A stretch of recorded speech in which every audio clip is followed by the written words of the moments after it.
ಈಗ ನೀವು ರೀಸೆಂಟ್ ಆಗಿ ಕಾಲೇಜ್ ಪಾಸ್ಡ್ ಔಟ್ ಆಗಿ ಹೋಗಿದ್ದೀರಿ, ಈಗ ನಿಮ್ಮ ಎಕ್ಸ್ಪೀರಿಯನ್ಸ್ ಲೈಫ್ ಎಲ್ಲ ಹೇಗೆ ಉಂಟು? All is well.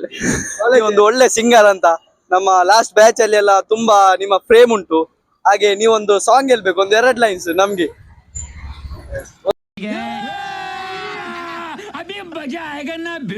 ಸಿಲು ಕುದುರೆಯೊಂದು ಎದೆಯಿಂದ ಓಡಿದಂತೆ, ಅವಳ ನೆನಪಿನಿಂದ ನದಿಯೊಂದು ಮೂಡಿದಂತೆ, ಕಣ್ಣು ಕಂಬನಿಯ ಮುಚ್ಚಿಡಲು ಹೆದರುವುದು, ನಿನ್ನೆ ಮೊನ್ನೆಗಳ ಎತ್ತಿಡಲಿ ಅನಿಸುವುದು, ಕೆಳಗೆ ಬಂದು ಮರಳಿ ಹೋದ ಹಾಳಾದ ಚಂದಿರ, ಅವಳು ಹೋದ ಮೇಲೆ ಬಂದ ನೋವೊಂದೇ ಸುಂದರ, ಬರೆದುಕೊಂಡೆ ಹಣೆಯ ರಂಗೋಲಿ